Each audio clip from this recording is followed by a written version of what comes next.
All right, no cat sack.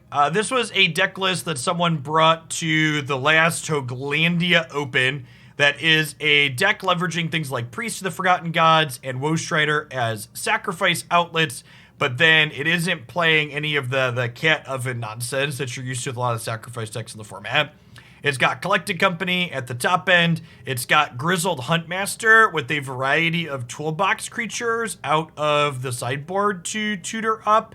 And then, you know, just a bunch of other good green-black things. So kind of mid-rangey with, like, sacrifice value stuff, and then a little bit of a toolbox with Huntmaster and things like Company. So let's pop on into some games with this and see how it goes. It's been so long since they'll stop by, I actually don't know what Historic is. Historic is a digital-only, non-rotating format.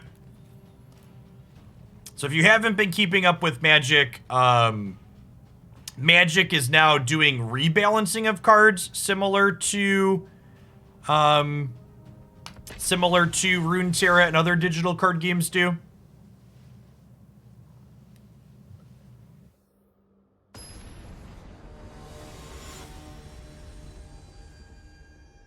And Historic and Alchemy are the formats where those rebalanced cards are played.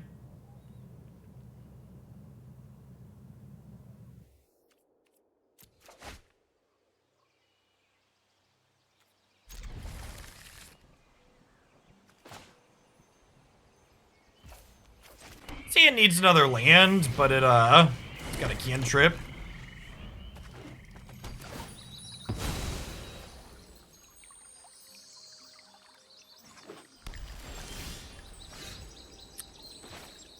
Nah, I think we do this plus tapped land. And we find untapped land next turn. Collected Company's real good.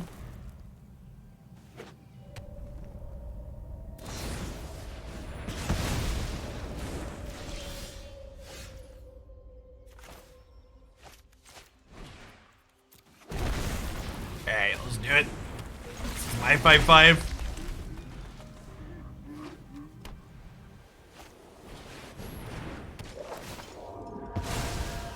Some red-white mid-range for the opponent.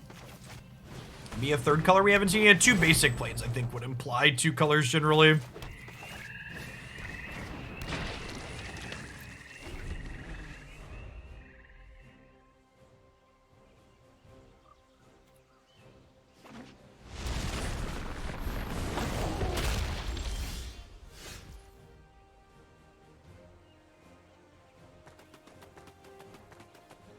I think we just pass here, and then end step Company, so we can see if we can untap with Priest. Do you have a Glory Bringer, opponent? No Glory Banger. It's a good start.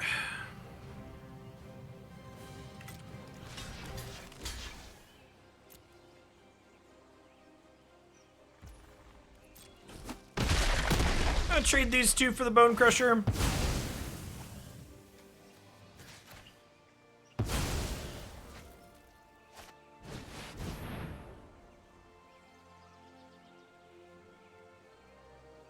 Yeah, it's a historic legal card. Control is what defines a master.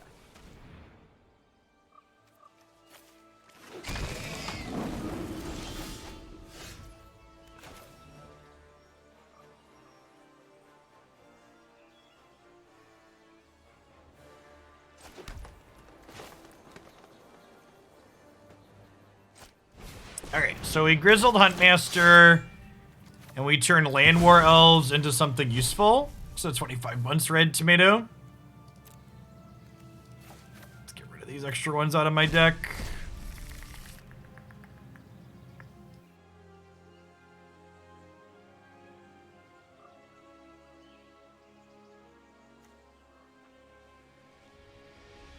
I think we're quite ready for that. Yeah, it could just be a Toski angle.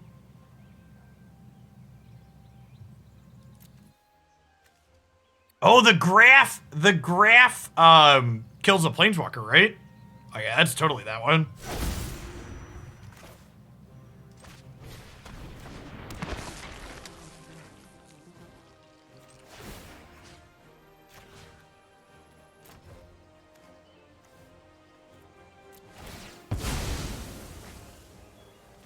treasure.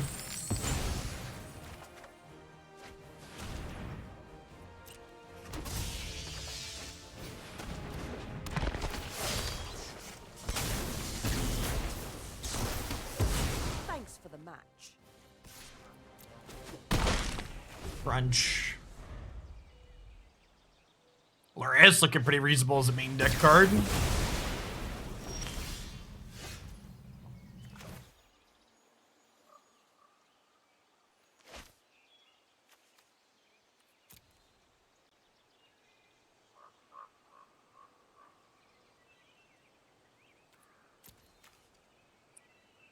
It's really sad that Grizzled Huntmaster is a human and we can't mutate onto it.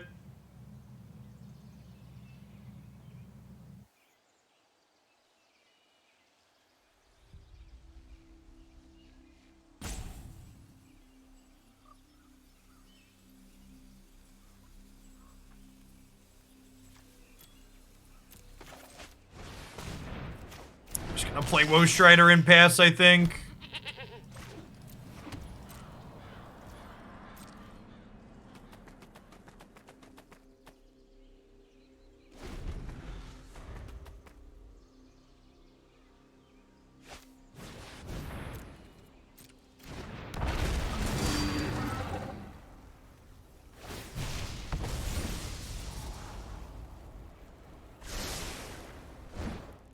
I already know what format you mainly want to explore in Kamigawa drops, or does it depend on spoilers? It not only depends on spoilers like it is, but it depends on what alchemy balance changes look like, right?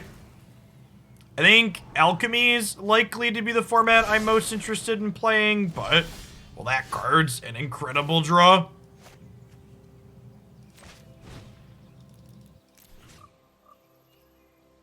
So we get to get back Lurrus, Priest, and Shambling Ghast.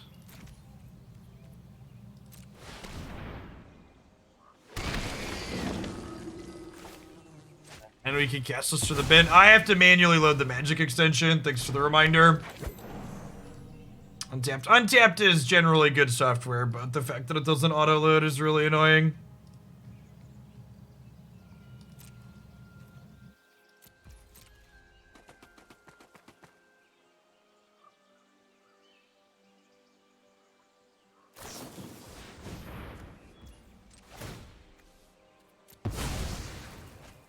Sacrifice this to only scry, but deny them the 3 life here.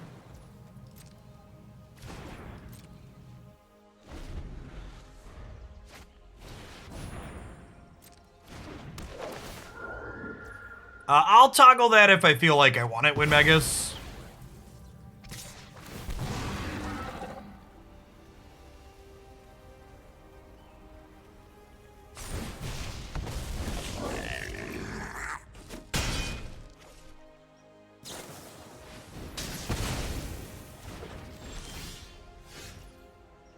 Feels bad, man.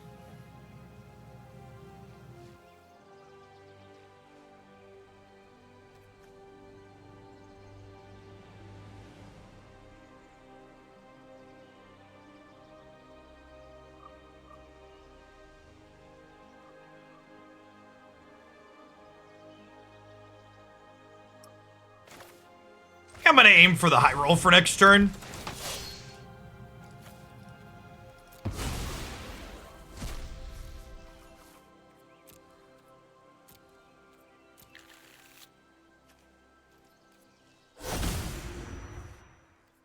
For people asking, we're gonna get alchemy balance changes with the patch next week, is most likely. There's an MIQ this weekend, and then we should hopefully get the patch after that.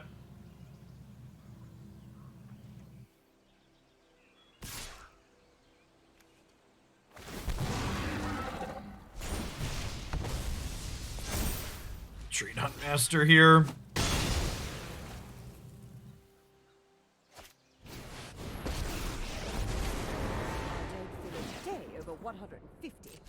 Alright, now I have to draw an untapped land. Alright.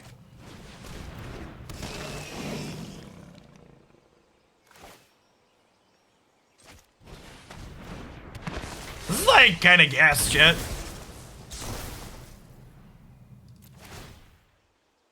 Make a treasure, kill this. I'm ready for a rematch when you are. We have two friends in play. Excuse me? Excuse me? What?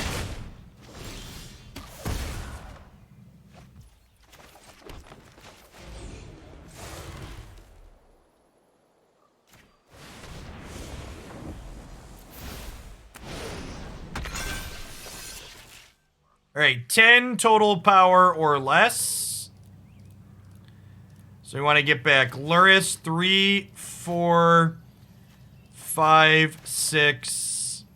I guess if I don't get this, I can get back these 5.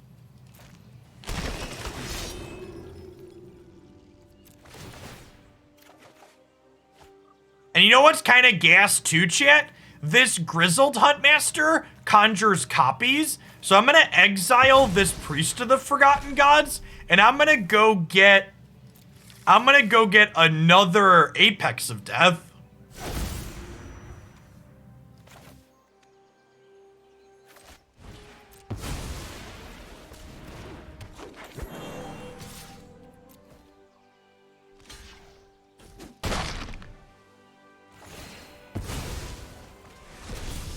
That's actually kind of amazing.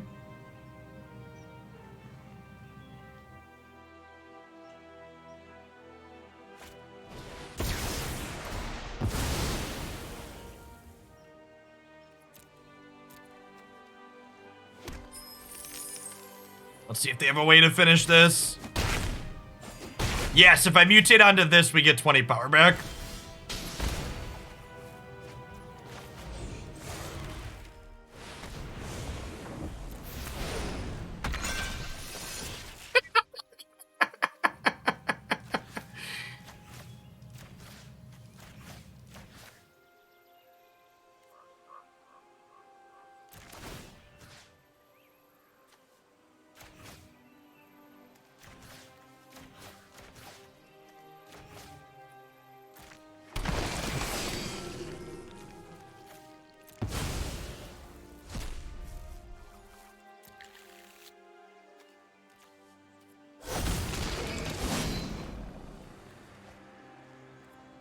I want a backup just in case, chat.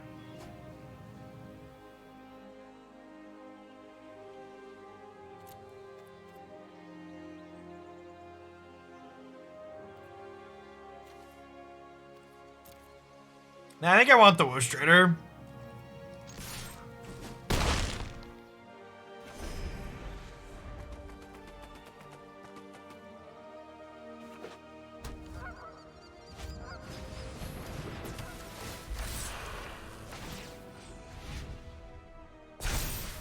How many times do I have to teach you this lesson, old man?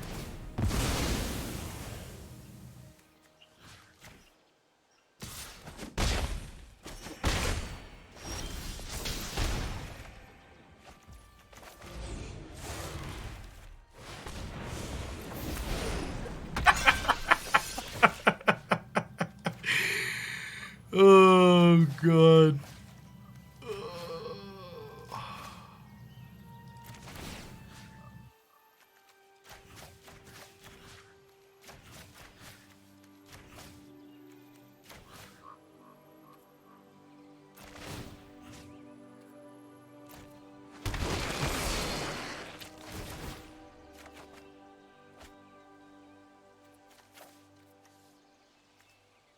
All right, I have another. Oh, yeah. So we gotta exile this one and get another Apex of Death here, just in case they have another sweeper.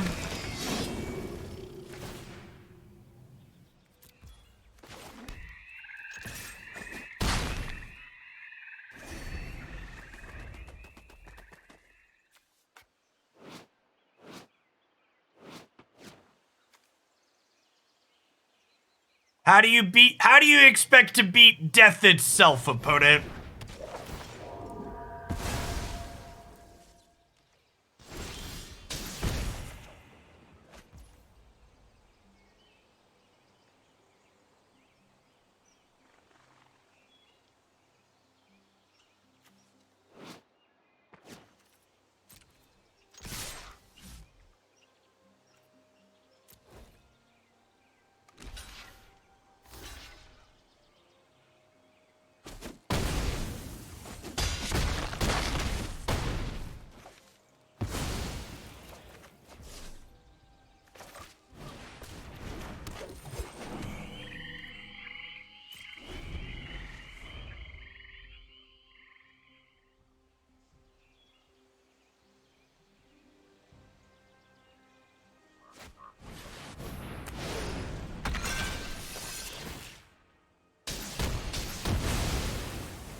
Oh, they had double snap decks there. Okay.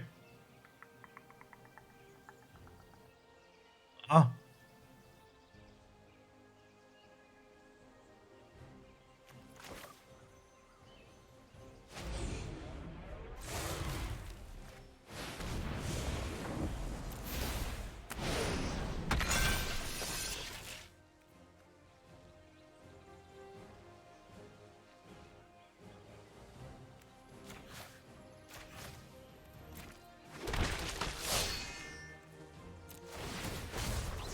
Yeah, I think we just go get Ravenous Chupacabra now.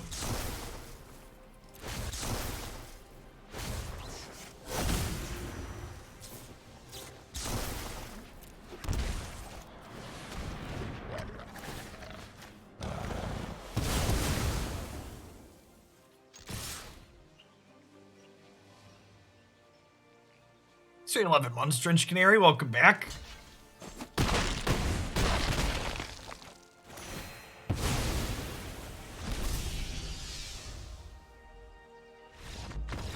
Alright, I'm gonna be honest, I didn't think we were gonna beat the first Deafening Clarion, much less the 80 Deafening Clarions that happened afterwards.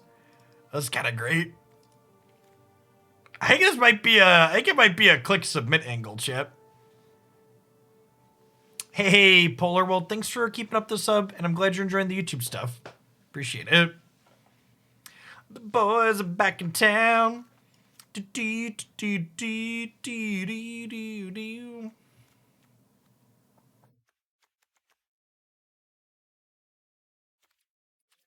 it's definitely a click submit angle.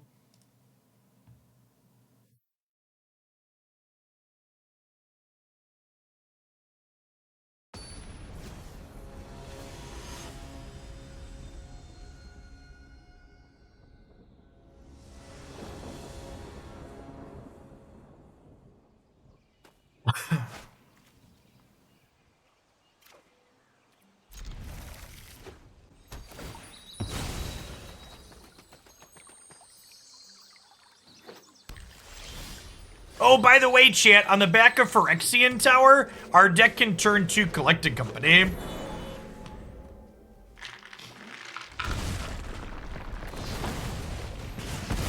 Which is a lot of fun.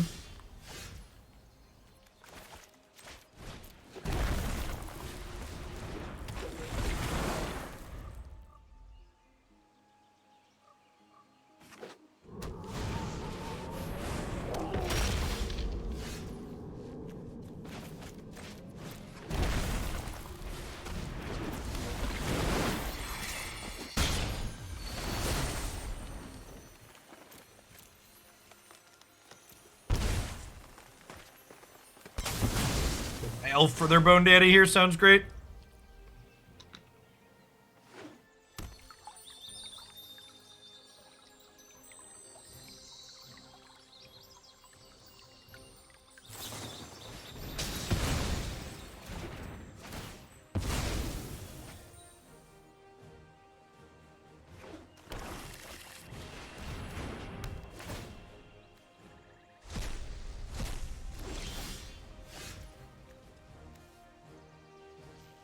Yikes.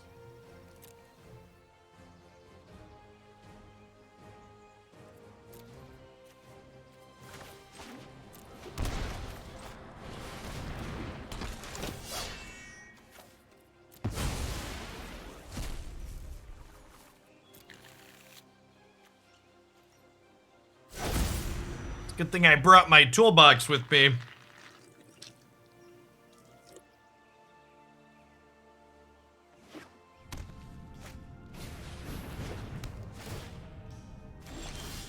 Dang nabbit. Rude.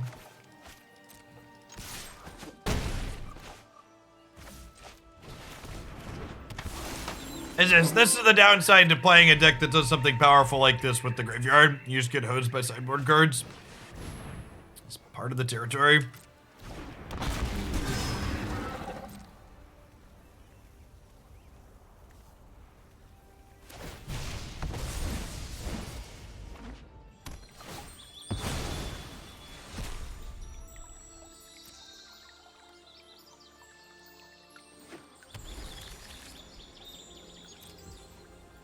Need to draw Collected Company next turn.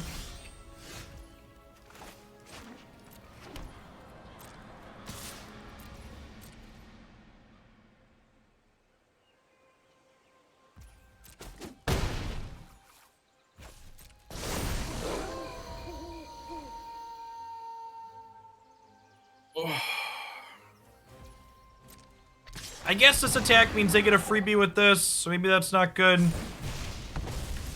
This can clean up both the rest in pieces next turn, which is nice.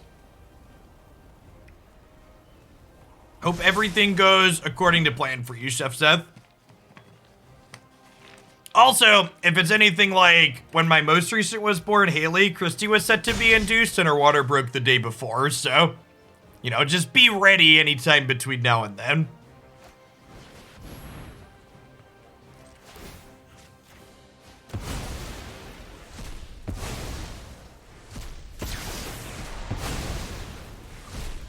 Sad.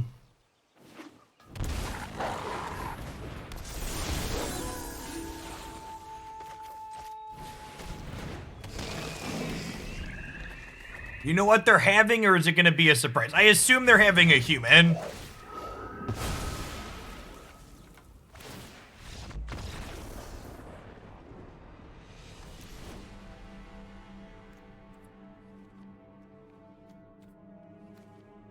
All right, so I think we trim the Llanowar Elves, seeing that they have rested. I mean, maybe we should have just done this from the start. I'm gonna bring in the Maelstrom Pulses. I don't think this is a Culling Ritual angle.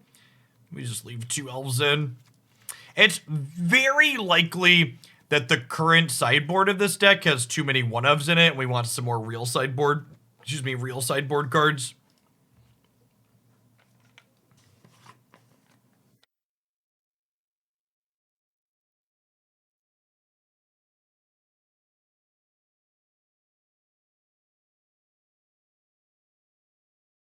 I think one of my favorite Ben Shapiro is an idiot bits is he went on an interview somewhere and this dude holds up a picture of an ultrasound to him and he says, "Okay, Ben, so you think this is a human being?" And Ben's like, "Yes, obviously it's a human being, even though it's still an embryo." He's like, "Actually, this is an elephant fetus."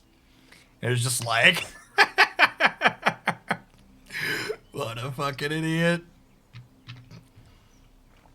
I guess this is good. We'll keep this. Turn 2 5/5 on the play.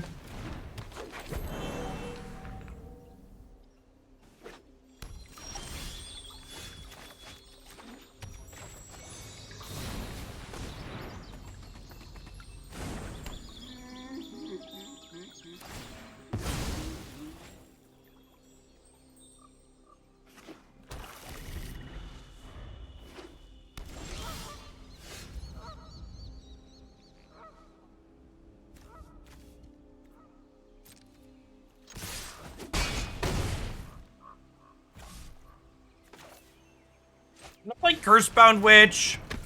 I'm gonna put this into play tapped, and I'm gonna pass here because I don't want to flood my whole hand out into a Clarion on 3 here. Add a little bit more pressure to the board. It's also something that we get value from if it dies.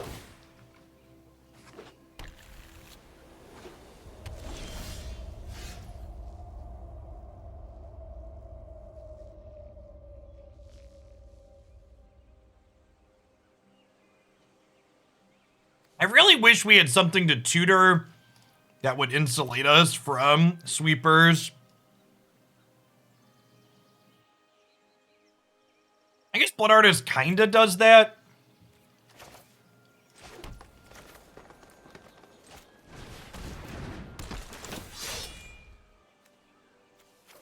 It's probably the play.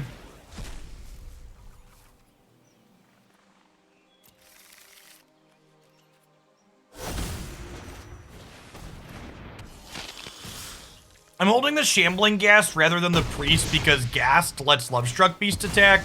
So this way, if my opponent Clarions us next turn, they take 4, we play Ghast, we attack for 5.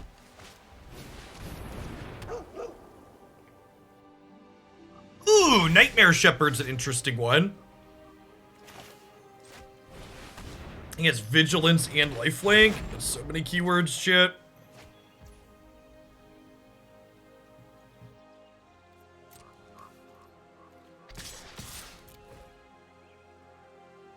Hey, thank you, Otts. I appreciate the 26 months. Welcome back.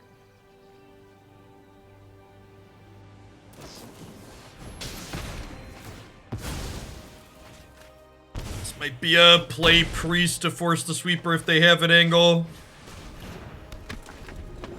LBB, thanks for the 10 months. Welcome back. So, actual disaster case is like rest in peace plus... would be like rest in peace plus a Clarion here.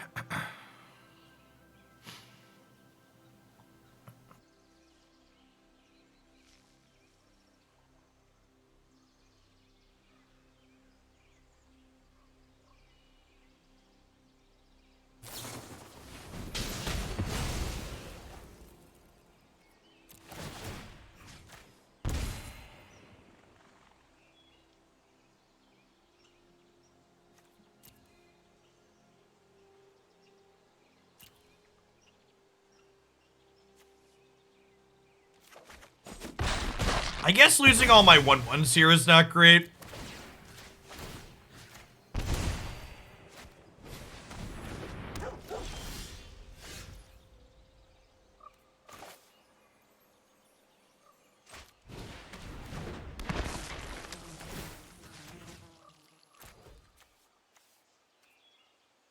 Let me sack this because I need to sack the Shambling Ghast.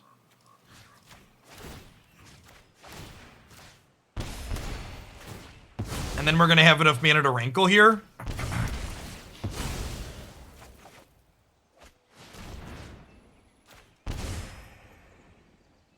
Two, three, four, five, six. Not quite enough.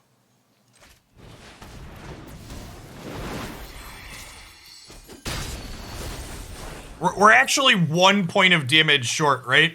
Because we can make them lose a life and draw a card, then we can sack a creature and Blood Artist puts them to 1. I'm gonna put them to 2 and draw a card here.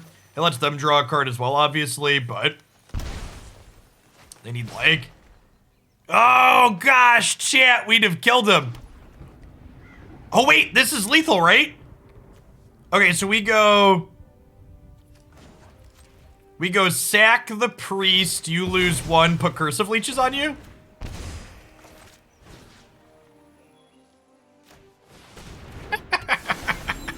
Guess. Bye, friend. They could have a Helix here in response. Sure.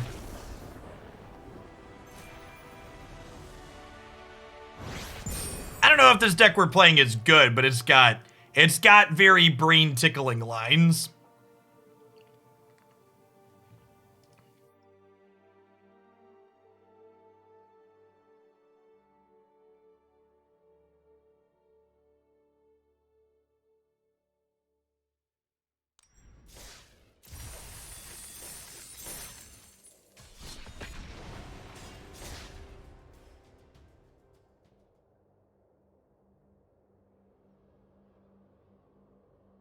We want Shepherd in the board. Maybe? I guess part of the problem with Shepherd is that it... Like, I wish I had, like, something to give Indestructible. The problem with Shepherd is that it leans on the graveyard. And we already have a lot of things that, like, get attacked by Graveyard Hate.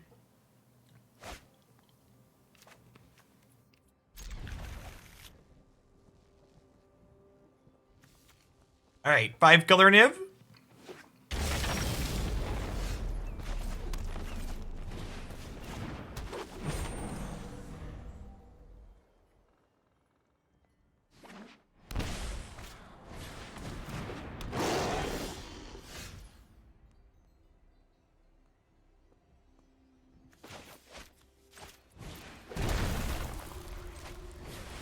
Alright, so this is gonna go get a Chupacabra. I think I'm just giving up Blood Artist to do so.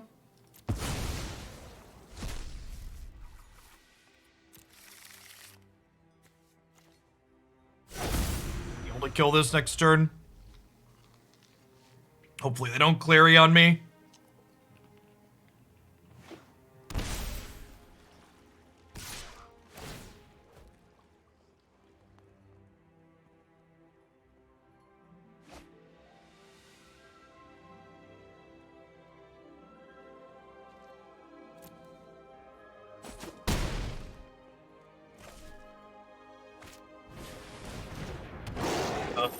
Why are 5/5 so big, chat?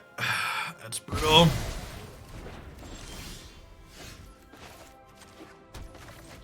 Alright, so we do this. We can double block one, chump the other, sacrifice dig for a land. Problem is we're spending a lot of resources treading water here. Yeah.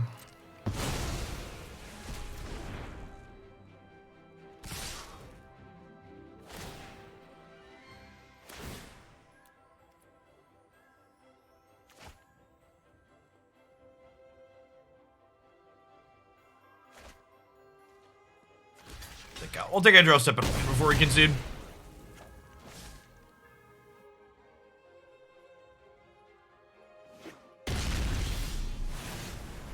This is where the magic happens, Chip.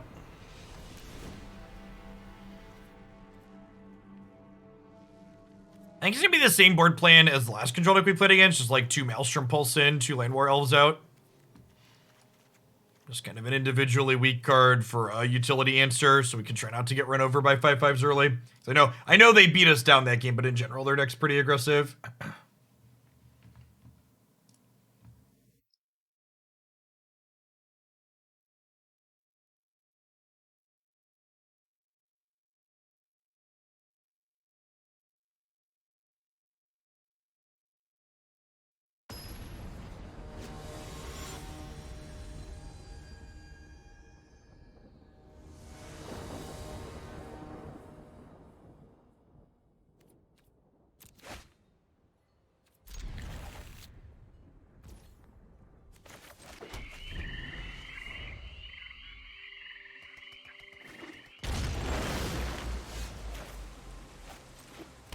We'll pick black since we have Lurrus in hand.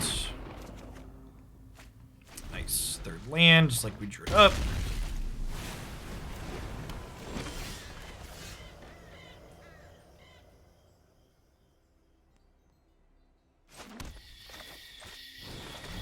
My body is ready to get Deafening Clarion.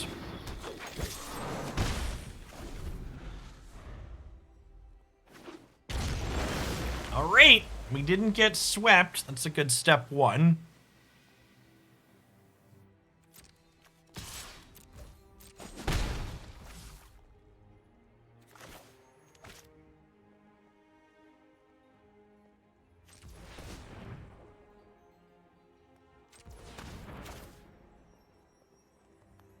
So if I do this, and then I sack these two... Oh, I could sack these two and then play Lurrus and then replay Visionary. Oh no, they have a Grafdigger's Cage.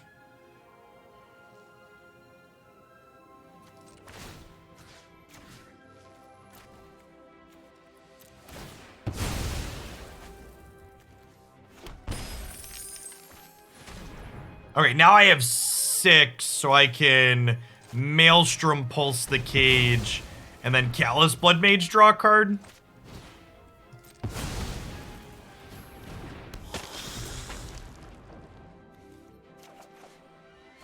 That's better than making a 1/1 into a potential sweeper here.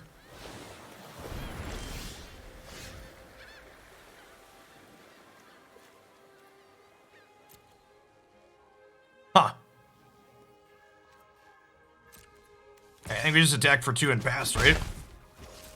Your move, Yugi boy.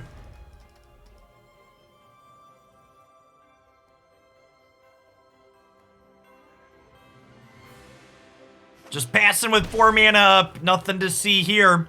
Come on, play a 5 mana creature. What's the worst that could happen? Mini Rev, thanks for the entire year of support. I appreciate it. Welcome back. How many Doom Blades do you have, opponent? How many Doom Blades do you have? Couple, 2, 3.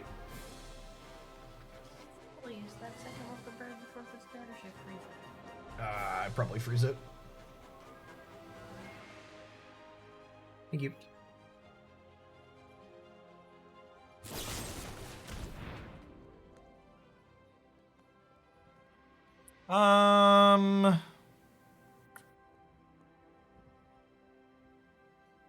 just say okay here.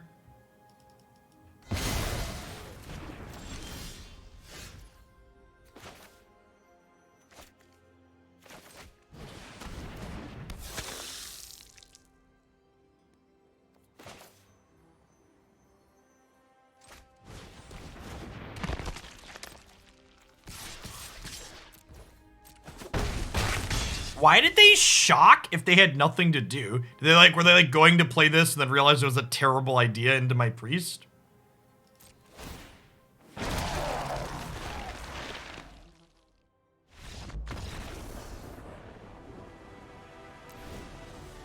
That must have been what happened there, right? I was just been like, oh, we're gonna play this fight, and they're like, oh wait, they have a priest.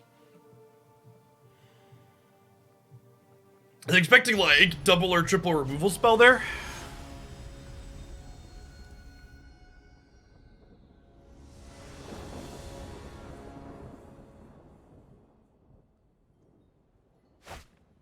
Oh, maybe they didn't have a black source? That could be it too. It's a good show.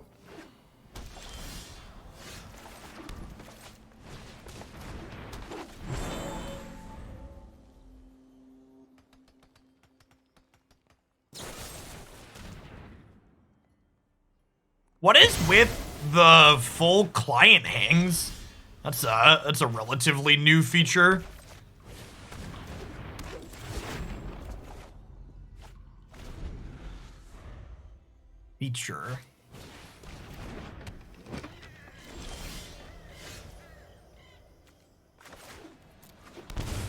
No, it's not. It's not Twitch.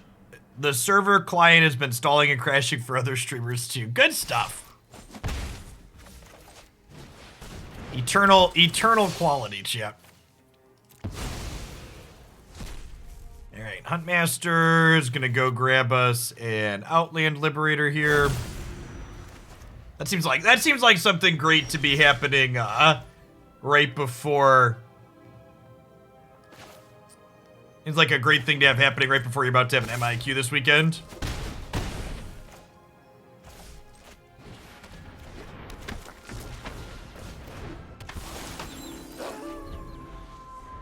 So this will get to kill the Grafdigger's Cage.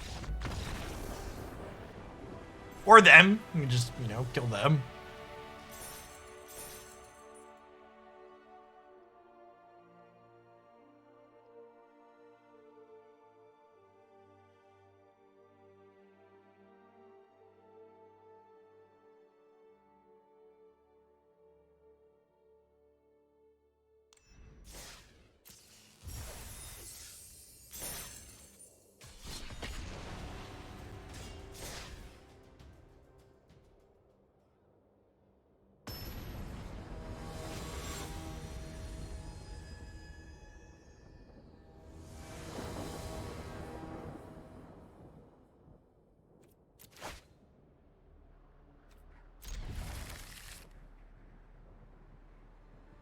Are you a land or a spell? This deck seems like an incredible Egdom's Awakening deck. Feels like a lot of the time we're going to be able to get 1, 2, and 3 back based on our curve. I think I'm going to hold on to this to potentially be a spell here. We'll see. That could come back to bite us. But like, I'm only saving 1 life here by playing this first, so there's a lot of upside to this potentially being saved.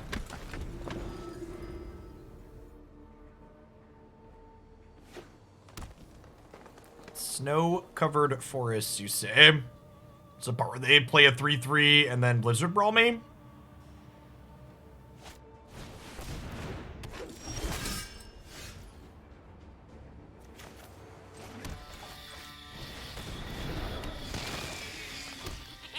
For a real magician, we'll get to draw another black 1-drop here.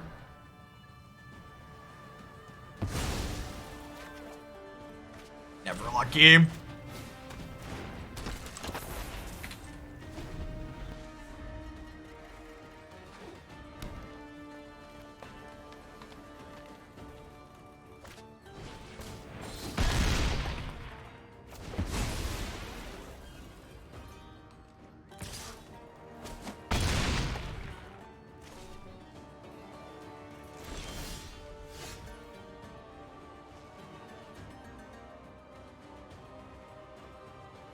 Day late and a dollar short.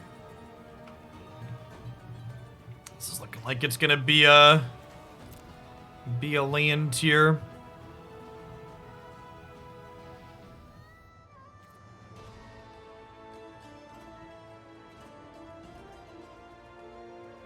This not being able to be blocked is real rough.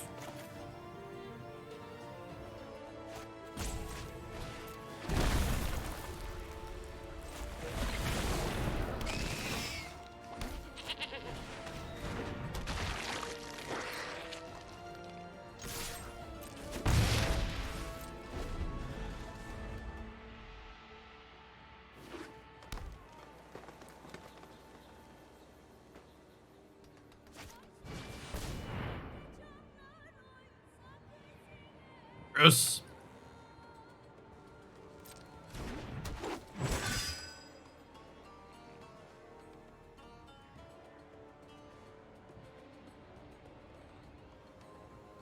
Really needed a Grizzled Huntmaster this game to be able to hop in front of these.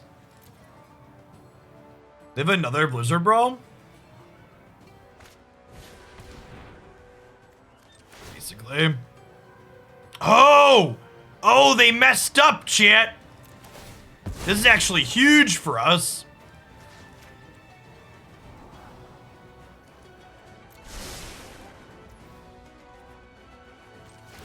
I go digging for an untapped land here.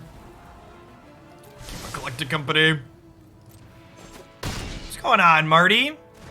Thank you for the 62 months. I appreciate the over 5 years. It's a long time. Welcome back.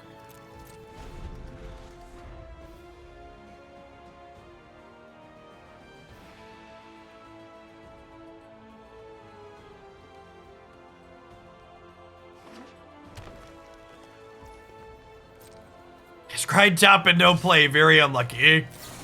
Come on, Huntmaster. I'm all alone. There's no one here beside me.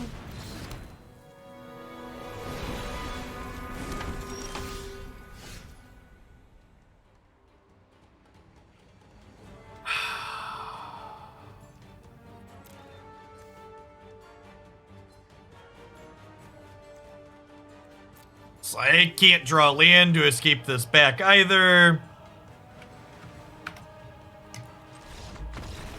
I mean, aggro deck laughs at our inability to cast spells is more like it.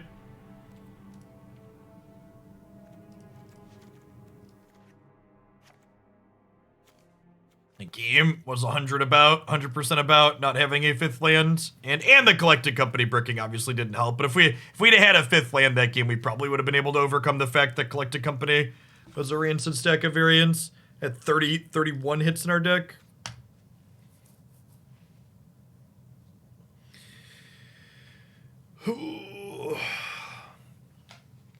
I will say I enjoy Historic, but they did ruin Magic a little bit by adding these high variance digital only cards like Collected Company.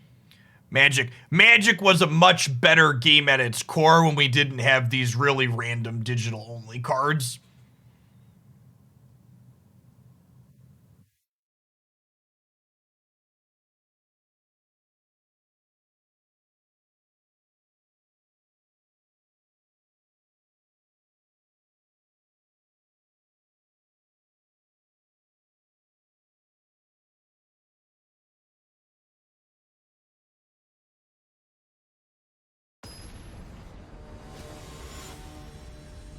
Oh, we got a bunch of people in here. Odds are there's some crossover and there's some Yu-Gi-Oh! Degenerates in here. Can someone who understands Yu-Gi-Oh! Explain to me, is it impressive or not that the new Yu-Gi-Oh! Client has over 10,000 cards in it? Like, is the average complexity really low, or did they do a lot of work to accomplish that? Oh god, we could have hit Lovestruck Beast with that collected company too. What a huge feels bad. They did a ton of work. Okay. A lot of Yu-Gi-Oh cards are like have a literal textbook written on them. So I feel my gut instinct was to say it was not trivial, but I'm not familiar enough to know.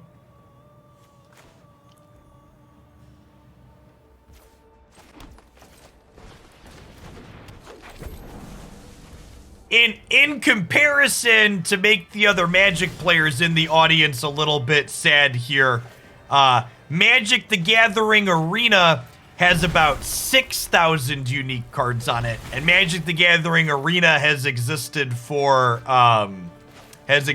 4 years now.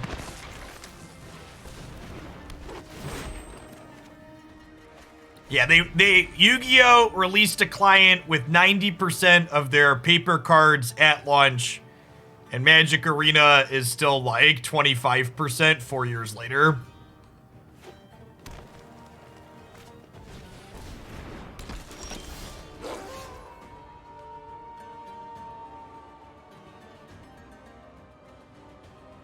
I have a bunch of Huntmasters this game, so I don't think I need this Lovestruck Beast.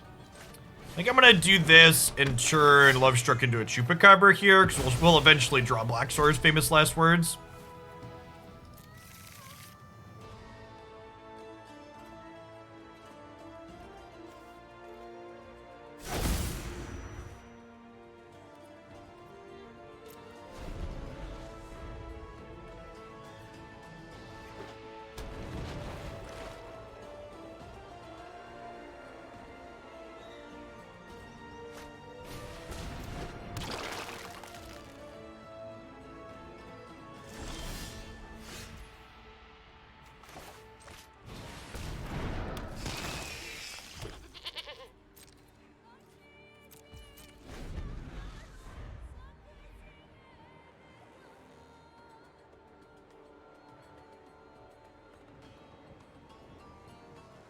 So, Woe Strider can sack the Ghast to give us an extra mana, so we can play one of these 4-mana spells next turn. It also lets us scry towards a land, which is nice.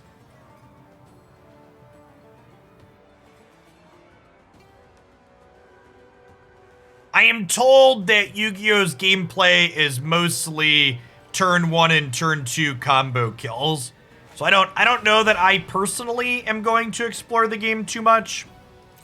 It's probably not one I'm going to get into, but from a programmatic feat, it's an impressive programming feat.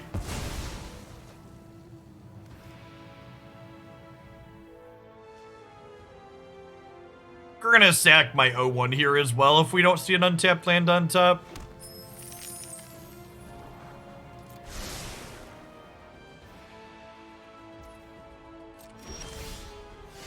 So 11 months, Ashton. Welcome back. I do plan to give Pokemon a try when their new digital client drops later this year. It's supposed to be happening at some point. Pokemon TCG as a game is one that I'm more familiar with. I've played a bunch of that in the past.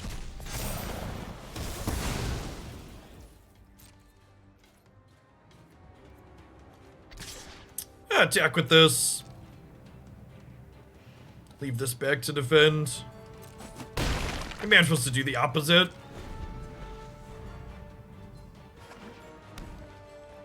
I mean, all things considered, the CEO of Wizards of the Coast did a very incredible job with, like, the CEO of Wizards of the Coast set out to double their company's profits every year for 5 years, and my understanding is they succeeded in that goal.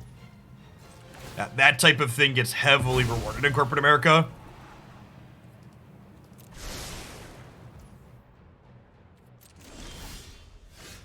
Is Digimon working on a digital client too?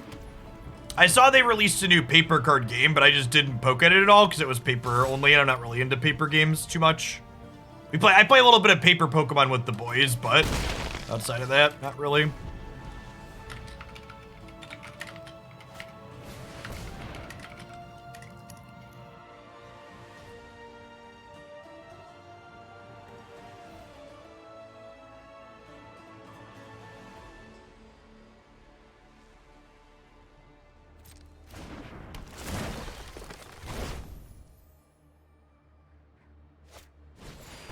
Do you have a source on that, Abyssal? Because last I checked, there was no info on it. So Digimon has a how to play very simple client that teaches you the core basics of their game, but I had not heard anything about a full digital client release from them. I actually want this Llanowar Elves, right? I need more green mana. Cursebound Witch sounds good too.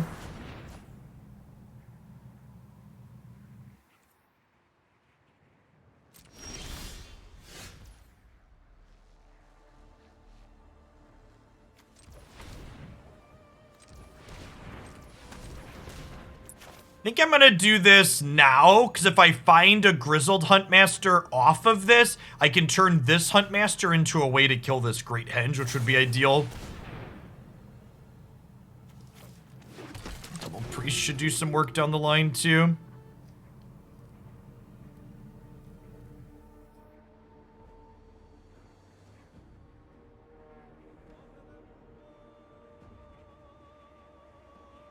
Just land pass here. We're pretty well set up with the priest at this point.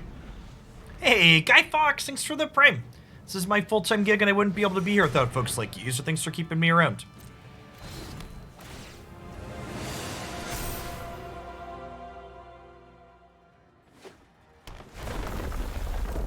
This is actually really scary because it gives things trample.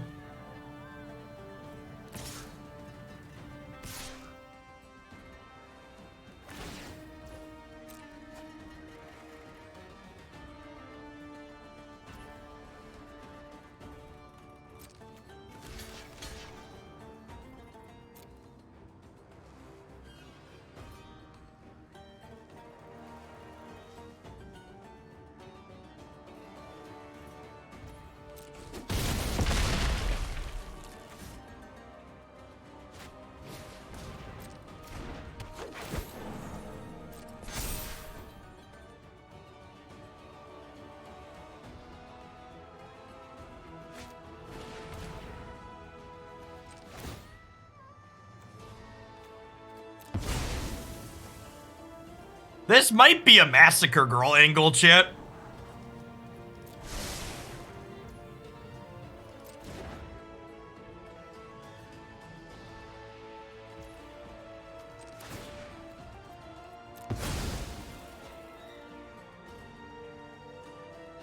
I need a creature to get Massacre Girl with this.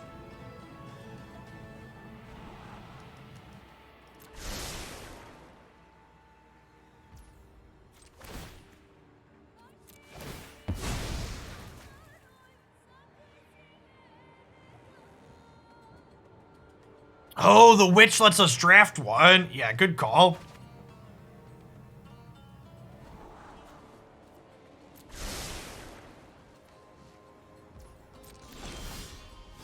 And we needed it. Actually, never lucky.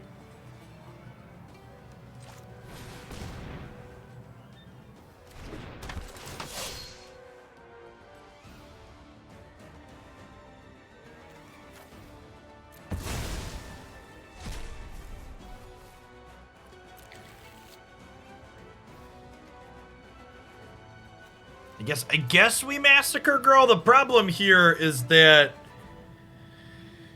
I'm not gonna have anything left over, and they still have a Great Henge in play, right? So we're technically still kind of behind. It's our best route to maybe getting on the board here, though.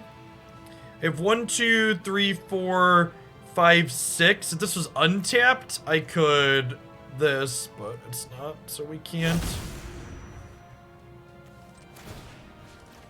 We'll just start drawing better. Yeah, something like that.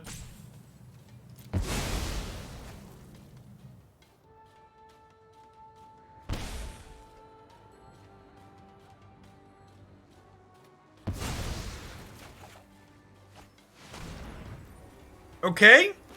So you're saying there's a chance.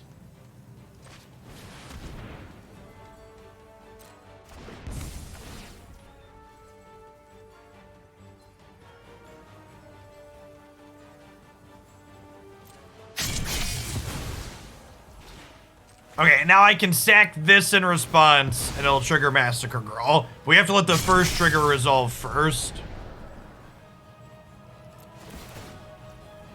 Oh, I will have Escape Woe Strider left over or something, that's true.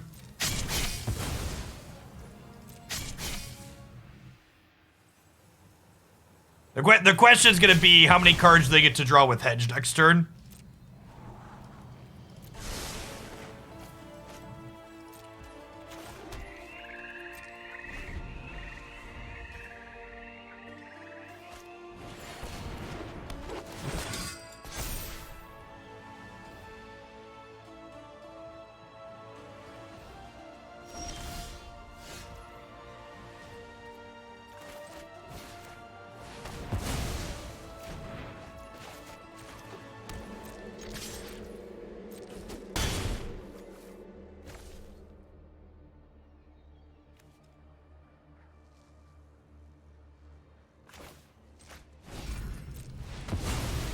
I think we just do this, right?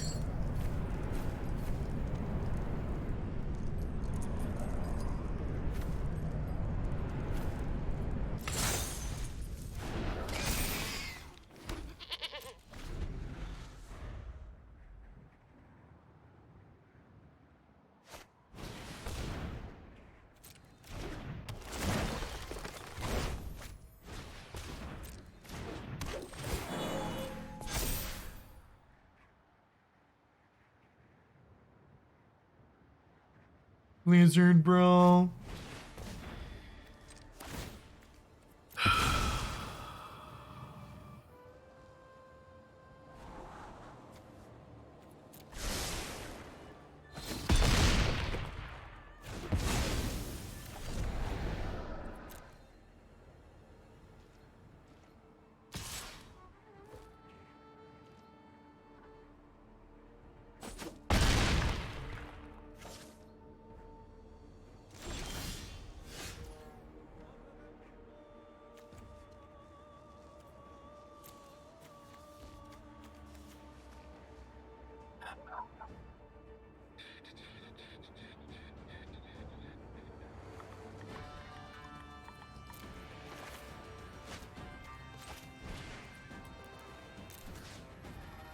We're one mana away from being able to get Massacre Girl back, but honestly, I don't even know if we'd want to do that even if we could. Oh, there is a Chupacabra in there. Fuck, I almost missed that.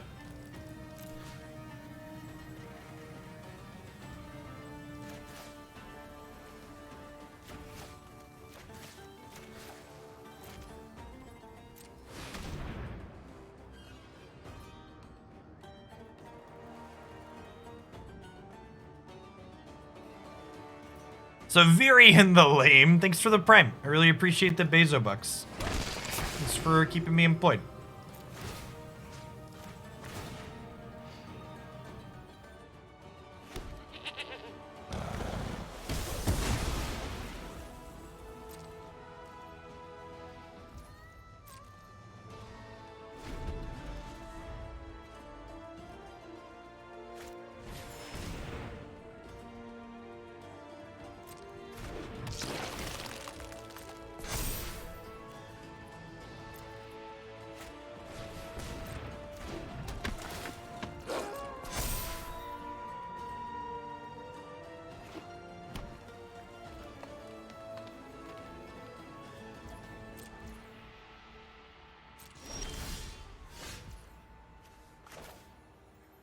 Thanks for re-upping, Ender.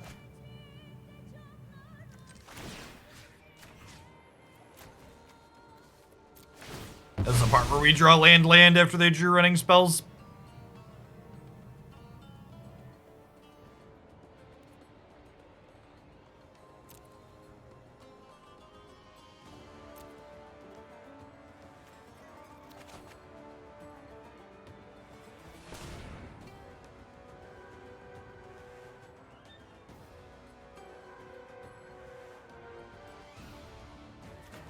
We know what our best drawer is at this point. Probably collecting company into stuff.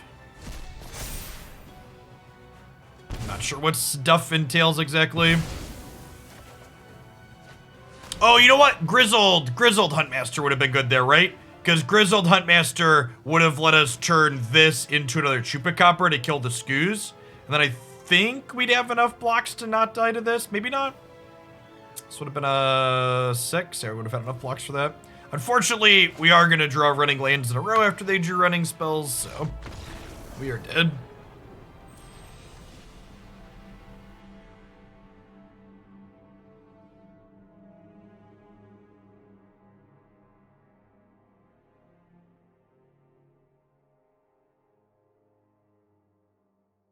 Stampler Eldraine is pretty widely accepted as one of the least balanced Magic sets that's been printed in a very long time. If you look back over its card pool and you look at the cards that have been banned across all Magic formats, Standard, Modern, Historic, and such, like, incredible number of cards from it. The card had a lot of the set had a lot of interesting designs, but in terms of the numbers on those cards, they missed on the numbers a lot.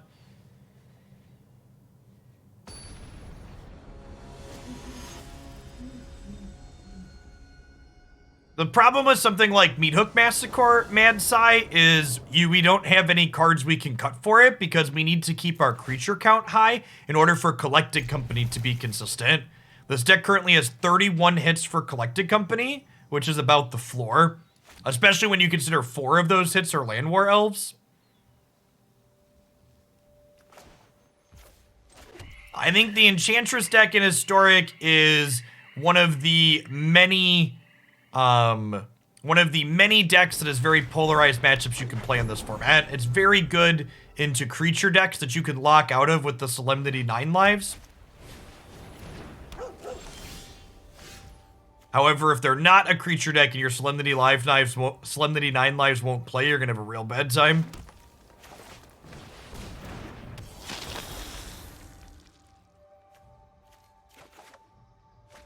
Yeah, if you're newer to Magic, Eldraine probably just seems like business as usual, but historically speaking, it's not.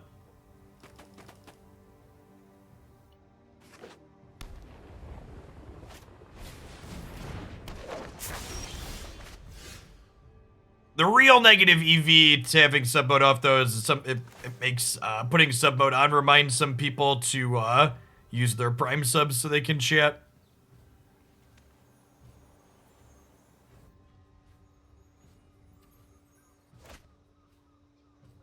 I think we're just like Tower Pass.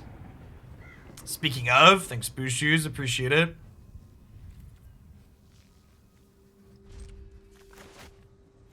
The ideal hits here are like Priest plus Shambling Ghast to kill the Selfless Savior that make them sack the core.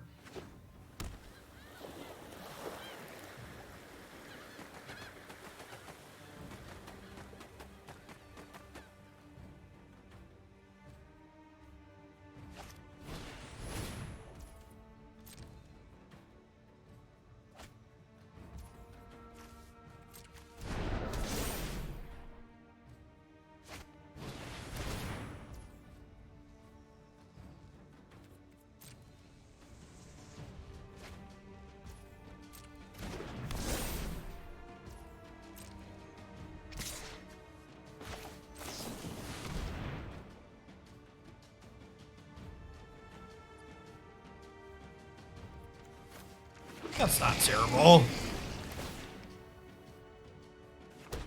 Could definitely be worse.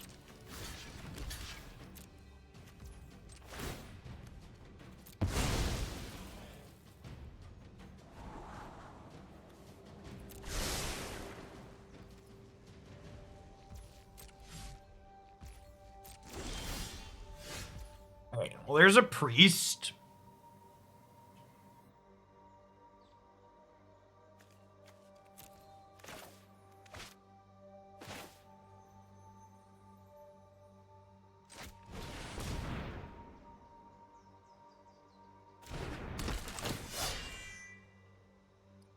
Callous Bloodmage into a friend.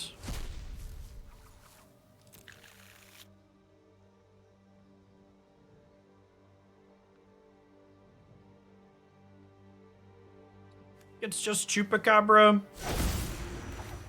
Hey, thanks for 11 monthly move. Appreciate it.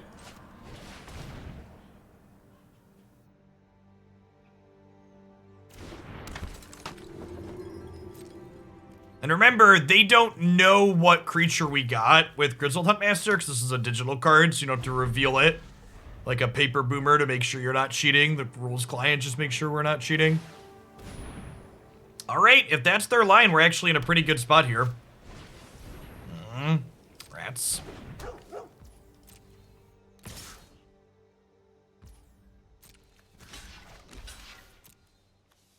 Really, really want a Shambling Ghast here.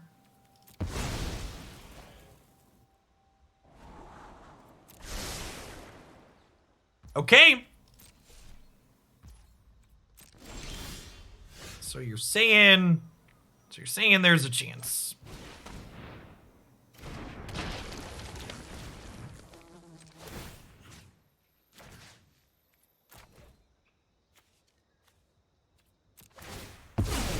Although I suppose I don't actually get to kill the Cord this turn, right? Because they're going to sack this one to make her indestructible.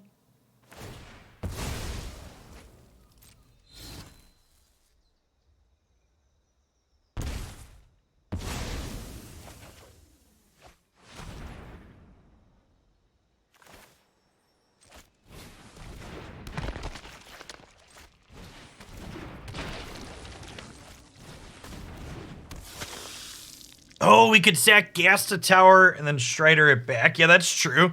I didn't think about the Lurrus interaction. That's a good shout. A lot of little things to be going on in this deck. It's a good call out. That's fine. We'll have that available to us next turn, right?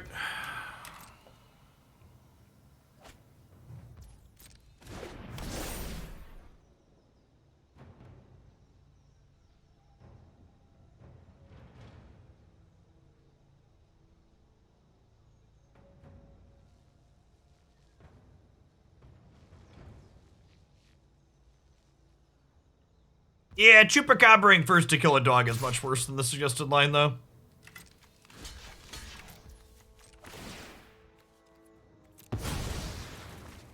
There's no reason to multi-block. Just block sack and be happy with our day. Eggdom sounds lovely.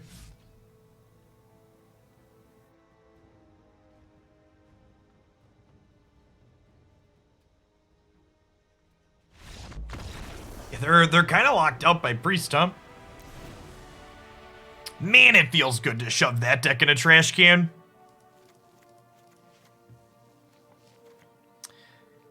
We trim Lovestruck Beast. I want these Culling Rituals and Maelstrom Pulses. Blood Mage a little slow. I don't want Blood Artist in the main deck. I think I'd rather have multiple bodies to feed Priest. Even without the... Our creature count's a little low with this plan, but it is what it is. We'll just be luckier. Thanks for the host, Bacon. Hope you had a good stream.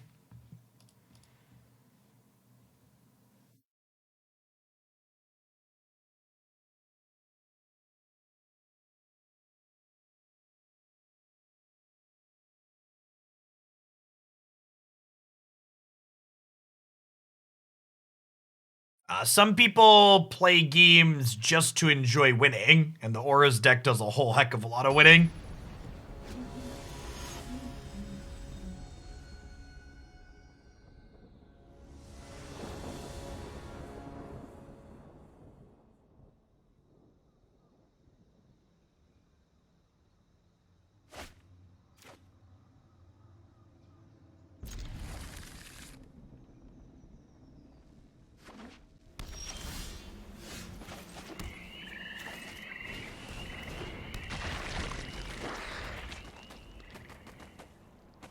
Thanks, Bacons.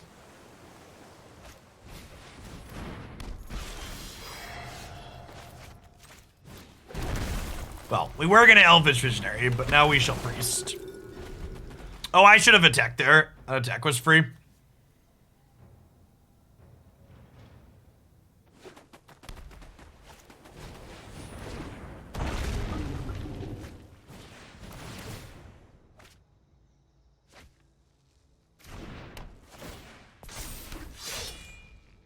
Really want to draw a green source here? If we draw a green source, we're in an incredible spot.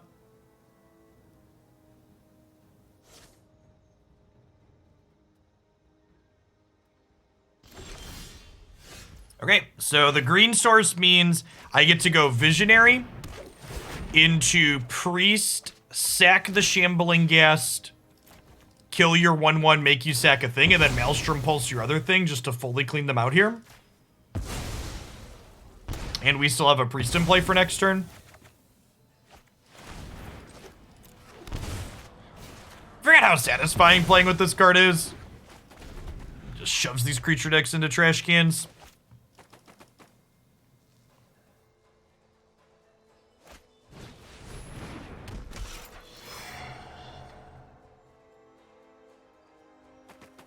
Do you have another cartouche or cheap creature? For removal spells, sure.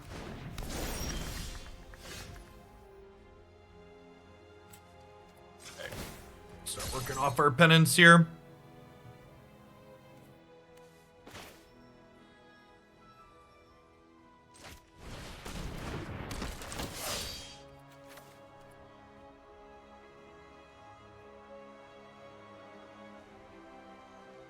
I think we're just getting rid of Elf.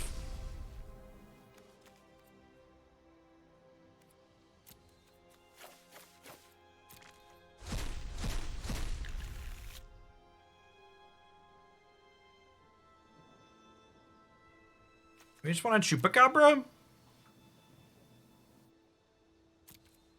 Do we want a Outland Liberator to be able to kill their stuff? I think it's just Chupacabra. It's like, can let this work itself off naturally, hopefully.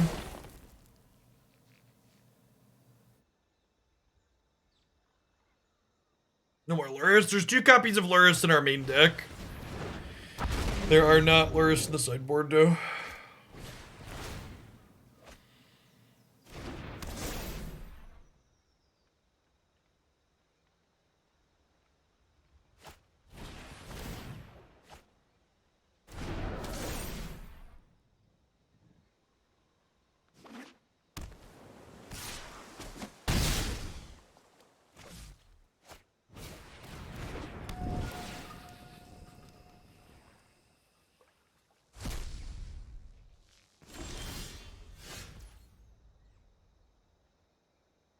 Well, I mean, if you're gonna twist my arm.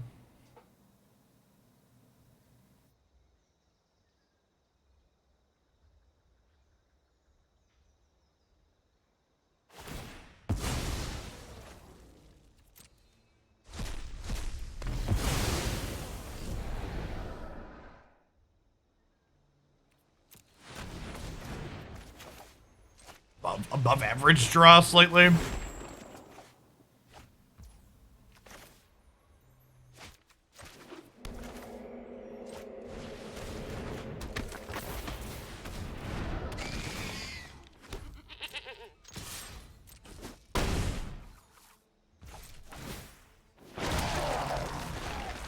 Yeah, they had a 4/4 though, right? So Massacre Wurm wouldn't have even been good there.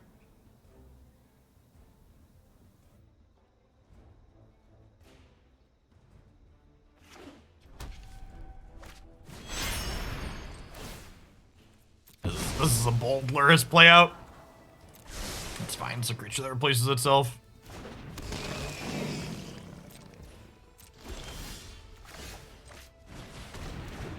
They just weren't expecting me to have Doomblade as my last card. Be gone, interloper.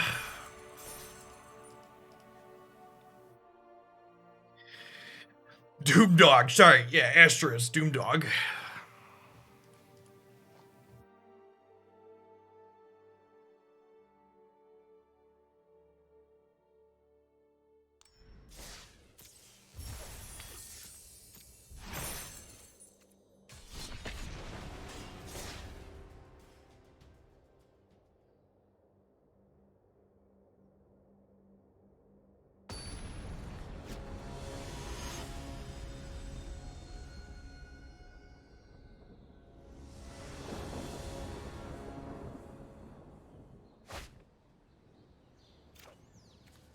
Yeah, seems pretty good.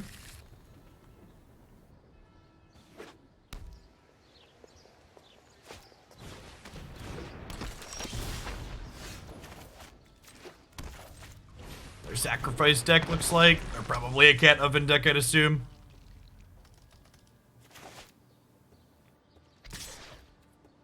Deluxe.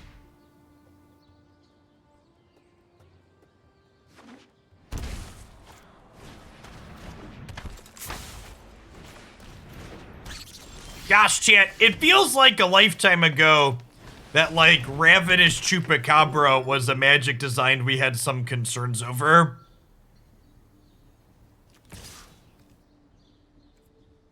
It's like, y'all remember that? I mean, do I want to trade Ghast for Ravenous Squirrel? I think I do.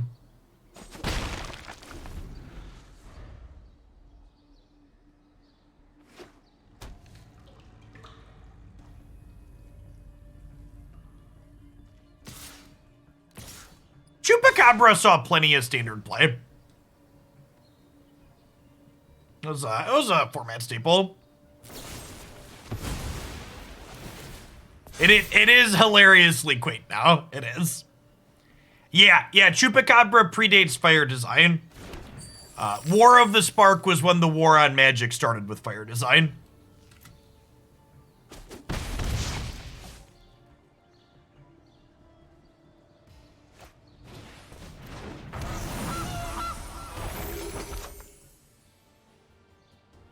The war at mid-range, yeah.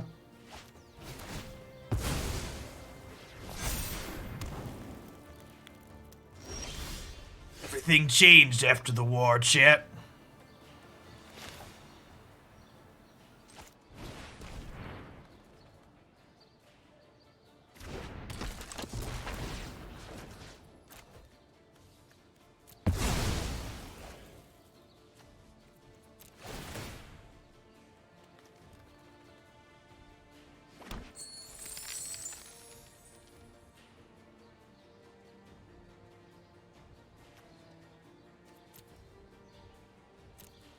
I'm taking the Witch's Cottage as a tapped land.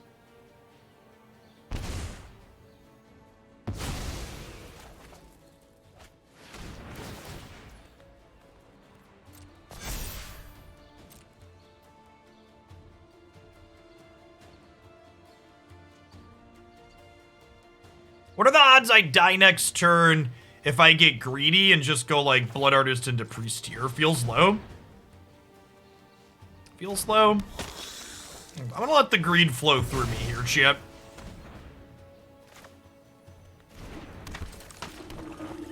I wouldn't be surprised if there's a permutation of cards they could have next turn that kill me, but... Are you fucking kidding me?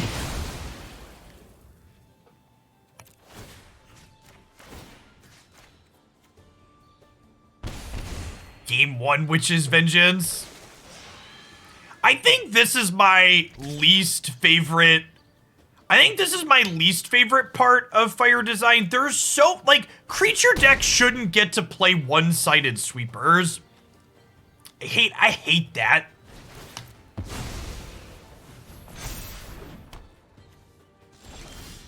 Oh, did they draft it? Oh, they totally drafted it. You're right.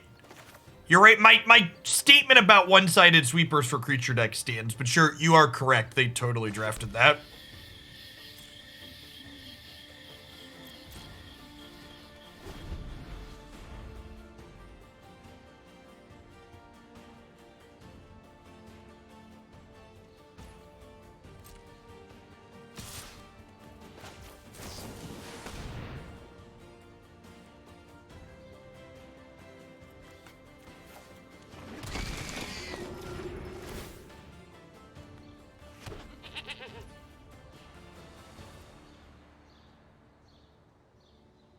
I just let this happen.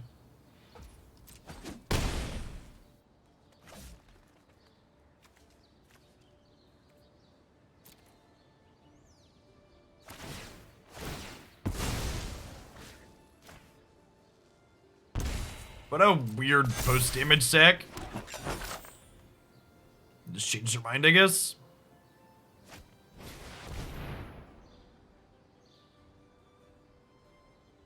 Well, I understand why we had a post-damage sack now. I guess they still should have done that inside of combat, right? So the 15. Speaking of fire design and sweepers that you can play in your creature decks. How's the start felt? This deck's been interesting, but this is our first time playing against a kind of good deck, and this match doesn't seem particularly close.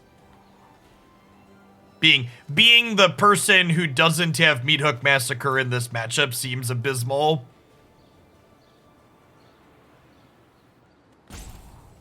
In fact, I don't really have fun playing against these Cat Oven Meathook decks, so I'm just gonna concede, and I'm just gonna go to the next match rather than sit here and play a game that's not fun.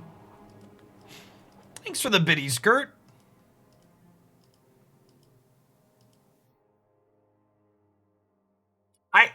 I actually think a Meathook Massacre nerf is probably something that would be good for both Alchemy and Historic. I think that card's probably a little overtuned. Don't ask me what I would change. There's like 800 different knobs you could turn on that card. Just pick one of them in turn. Thanks for the follow, Timus. Welcome to the channel today.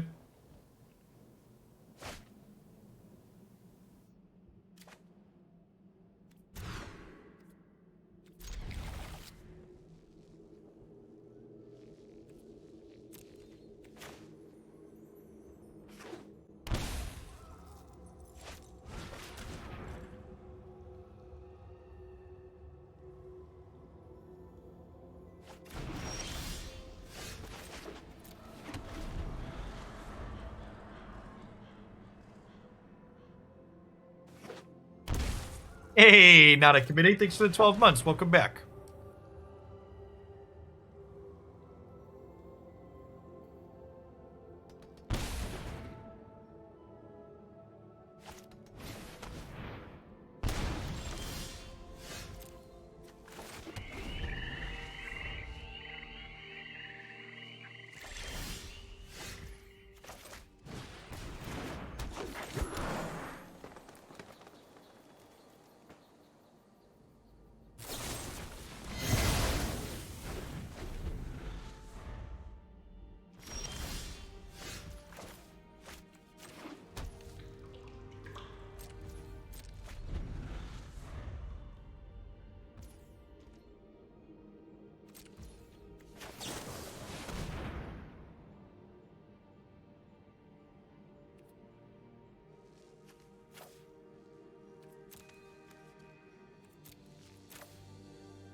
I'm gonna grab Toski here, I think. There's a good chance Lurrus dies into turn here before it generates value. But then we get to untap Toski, hit them, draw a card.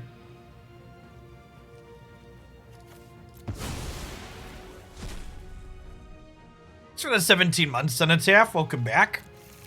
And Michael, thanks for the 16 months. Yeah, Toski plus Lurrus. Let us grind here a little bit while they're stumbling.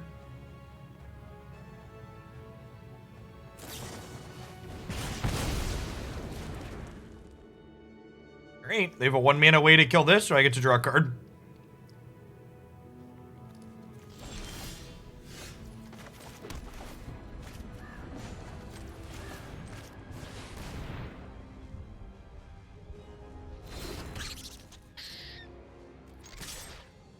I'm gonna let you in on a little secret, Cenotaph. You can buy yourself delicious snacks even when you don't have children.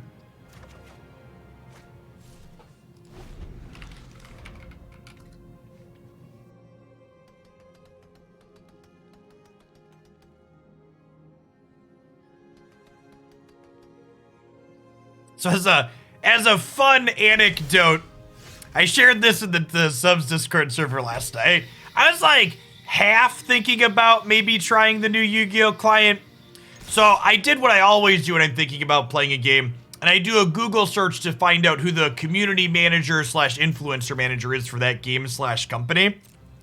And apparently Konami's influencer manager as of last month, is the person who used to be Wizards of the Coast influencer manager who really doesn't like me.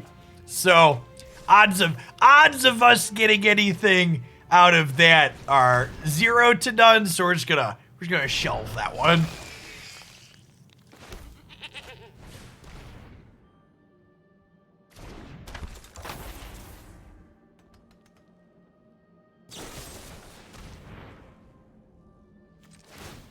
Thanks for the 29 months, Float Mana. Welcome back.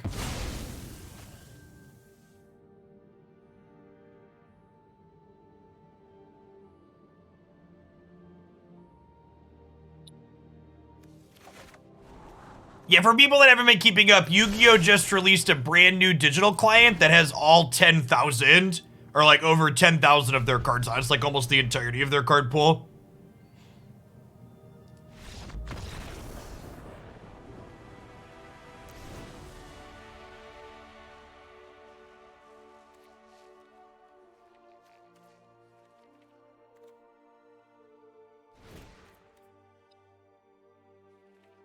We're just clicking submit. I'm gonna bring in 2 Maelstrom Pulse and cut 2 Llanowar Elves, what I've been doing against these interactive decks. Just like a 1-for-1 card for a low quality card.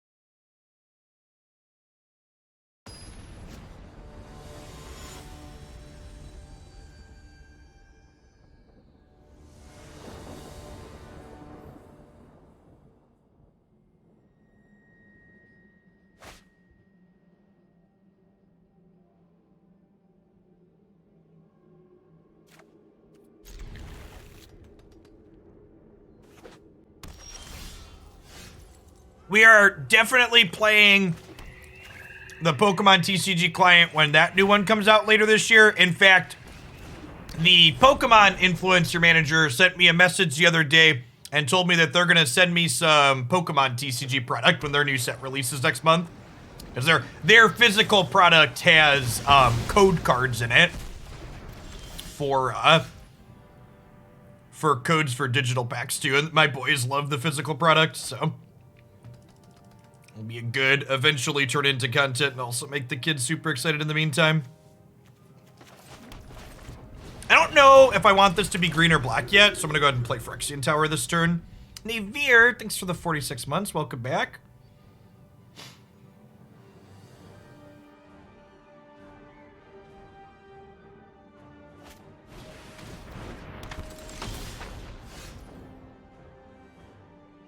Sounds good, Jellybean. Thanks for the biddies. I will jot that one down now so I don't forget. Hopefully Alchemy will be a place where we can brew some creature decks again once we get a little bit of a balanced patch there. I have one other Alchemy builder on submission waiting to be played post-balance patch. Alright, they did that. I think we're just like Shambling Ghast plus Priest. And like, use this to eat their thing here.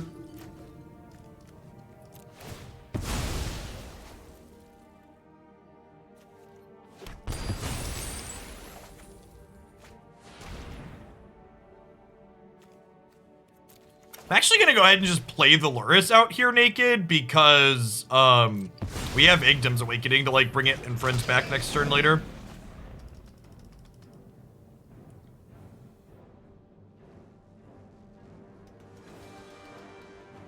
My kids have been playing video games and stuff heavily since they were 3 to 4 years old. We're a gaming household. Chat, video games are good for your kids. They teach them problem-solving skills. Let your kids be gamers. They'll also have fun. Video games are also a very healthy environment to help teach your children how to manage their frustrations with winning and losing.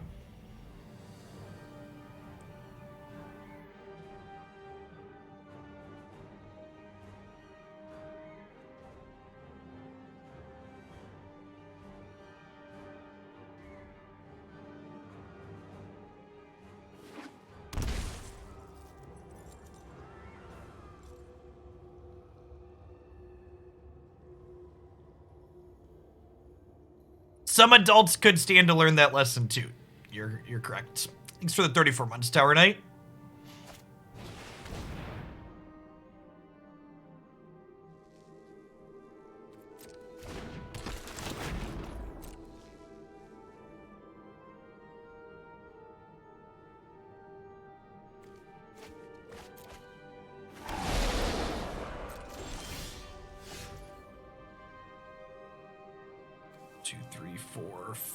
So if I bolt in this Agdom's Awakening, I could sack the Grizzled Huntmaster to Priest and then Agdom's back all three of them. We'll start by attacking here and see if they trade.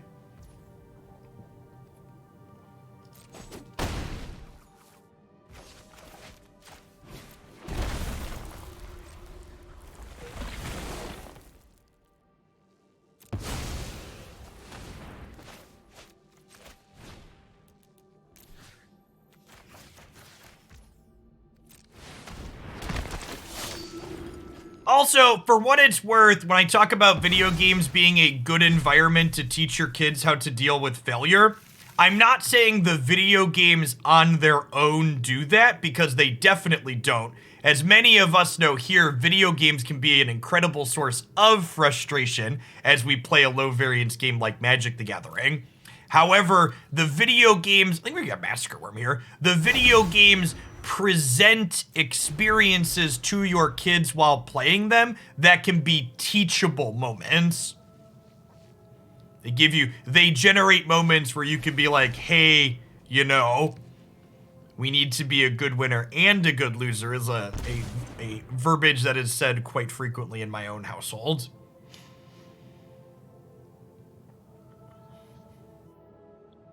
The Lego games are fantastic. If you want my personal opinion, Lego Incredibles and Lego DC Villains are the two S-tier Lego games.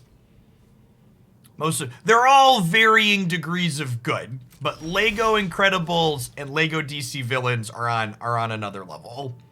They're really fantastic.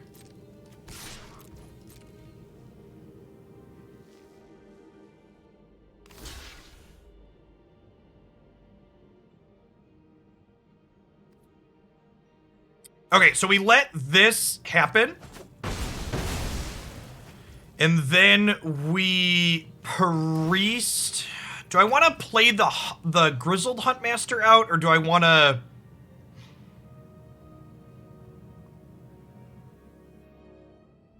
Or do I want to sacrifice a Priest or sacrifice a Huntmaster? I kind of want to draw first, yeah. Yeah, because if we hit a creature, we can tutor with the Huntmaster. It's a good shout.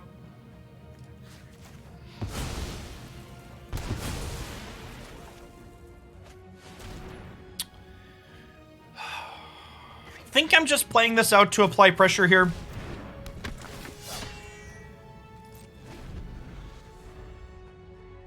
Okay, and Shade, thanks for the 7 months, by the way. And the Tower Knight, thanks for the 34.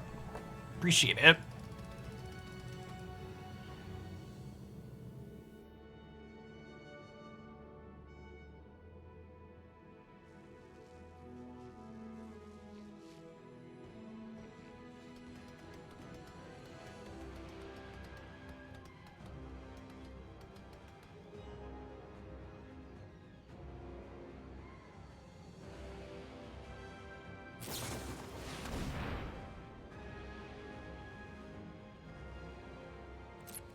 Deal.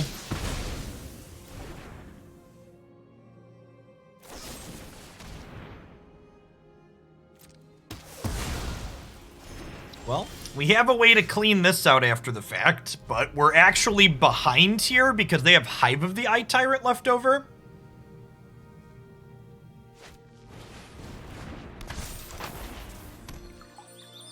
Need something live to catch back up to their creature land here. Okay. I think we're just gonna Maelstrom Pulse this turn. And then next turn, if we draw an untapped land, this Egdoms can get back 3 things. Oh, I did give them a life I didn't have to give them. That's a good shout. I forgot that my land did a thing. Thank you, Gap. The Last of Mike, thanks for the 2 months. Welcome back.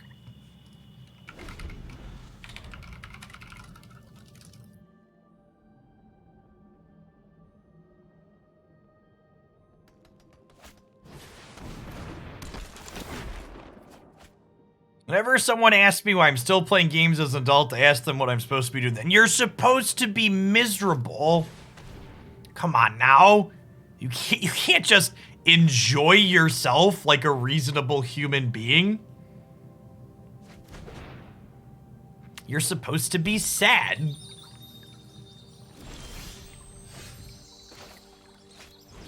Did you even consider just being sad at any point, or did you just go right to enjoying yourself like some kind of child?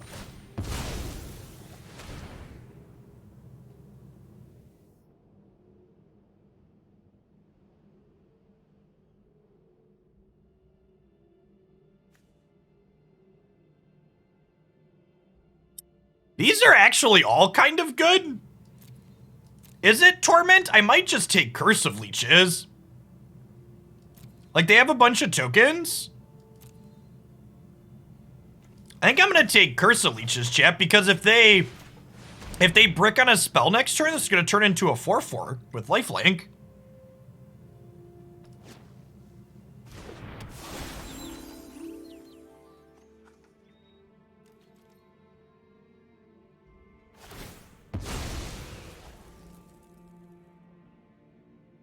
I am a millennial, so I am an expert on multitasking, so I can both play video games and be sad.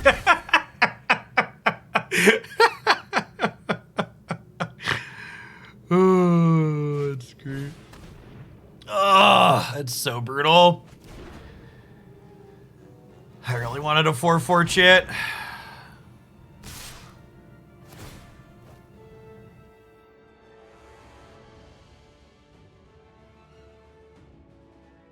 What's our best draw here? Collecting Company? Evergreen comment? Our deck has Collecting Company in it, so it's the best draw. I think I just passed so I can have a 4/4 with lifelink, right?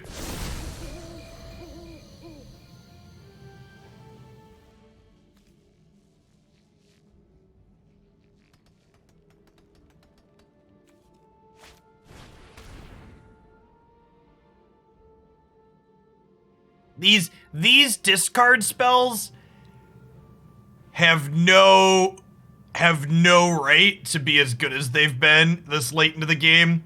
Because, like, they get to Inquisition this, and then they get to attack with their Menace creature land and exile it. Which is just brutal. Normally, at this point in the game, these cards should be bad, but it's not, unfortunately, broken that way. We do still have a 4/4 with lifelink, so, like, we're technically ahead at the moment, I think.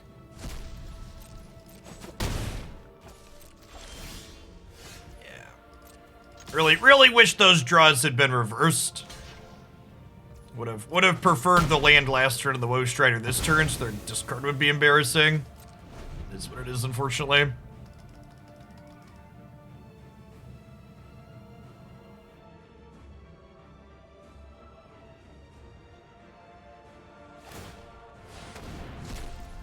Okay. If we can dodge a removal spell, we can dodge a ball. Playing dodgeball okay for now. That is true. We really want them to draw their discard spells at this point. Rack up to 16 already. Yeah, this is such a good hit.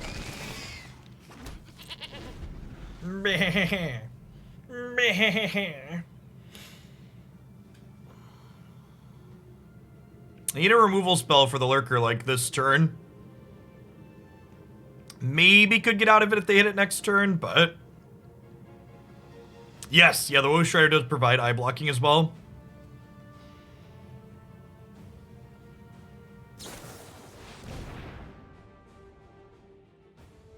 Man, at least that doesn't kill this, I guess, right? But it'll kill that next turn? Is that something to flash back in there? Does this have a thing to flash back? It doesn't, actually. Yeah, I think I'm in for Lovestruck Beast, huh? Now, do they fire up Hive in order to exile the Woe Strider so I can't escape it? It's gotta be the line, right?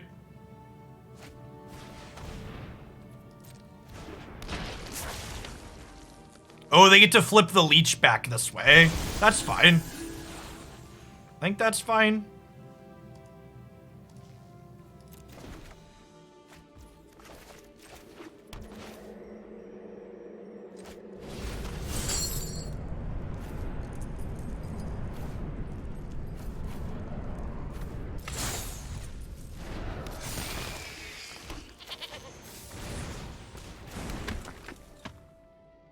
Yeah, this should be the type of card that gets convenience errata, I'd refer to it as, where it should only be able to target an opponent so it can auto-target in a spot like that instead of making me click through those things.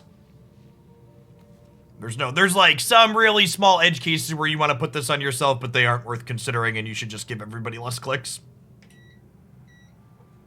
Blood Artist is another one of those cards that, like, should not make me click on my opponent's face. Just, like, get over it. Yeah, like the Pride Mate got errata in paper too, so like digital updates would be fine.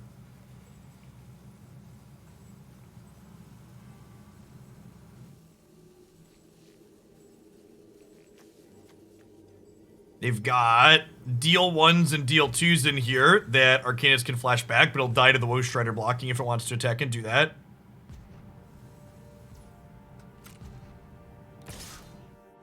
Okay.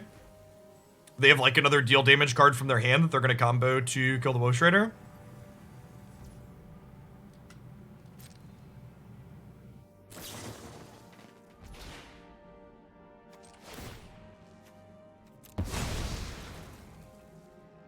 Making it manually target separates out Golgari food players for the mirror. That's great.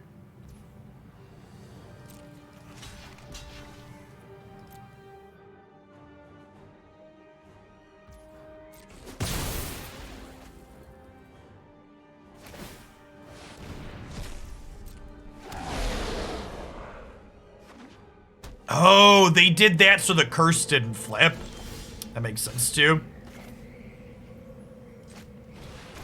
That being said, this Lurrus draw should put this game away.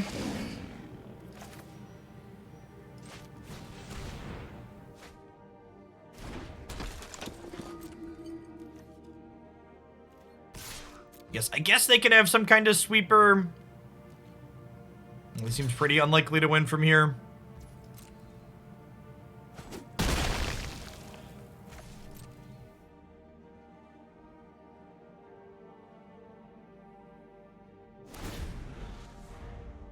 Go for the eyes, leeches!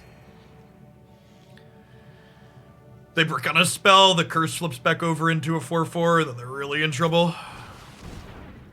I mean, as far as spells go, that's a pretty good one.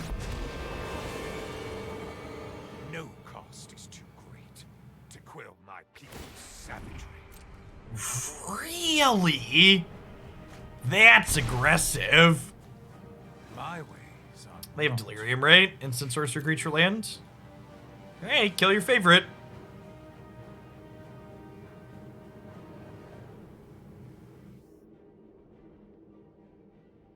Like, really?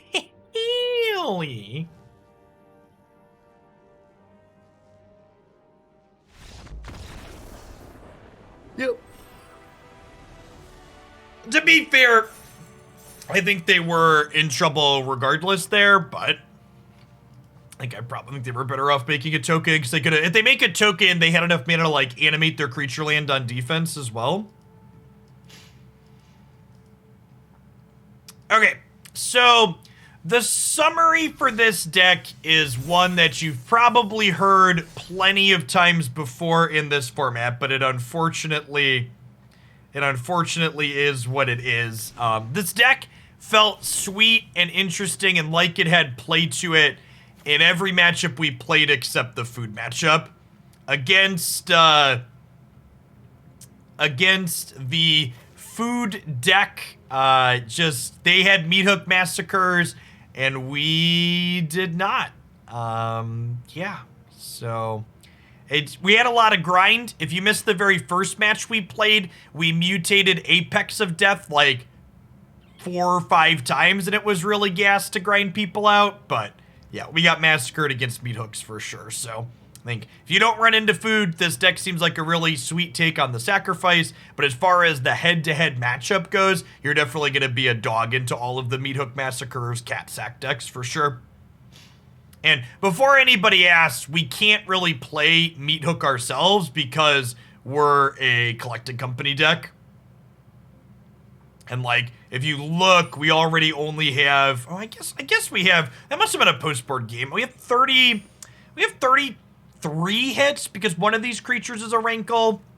Maybe you could fit a couple, I don't know. So like, I don't know that playing meat hook, I don't think playing our own meat hooks is enough to give us a good matchup into those other meat hook decks is the other part of it too. So I don't think it's just as simple as we play our own meat hooks and are good. Actually, if anything, I think these culling rituals are probably better for us against the food deck than our own meat hooks would be, just because we don't have our own trail of crumbs to find them, and this can clean out ovens and trails and food tokens and stuff like they have. Like the meat hook cat oven decks are just better at leveraging that style of effect than this deck is. The appeal of playing this deck is like, Priest was specifically very good, and the toolbox that Grizzled Huntmaster provides is very fun and felt powerful and flexible in different spots. So I think you're a dog in that heads-up matchup, but otherwise in general, this deck felt like it was fun and worth exploring if you like the look of it.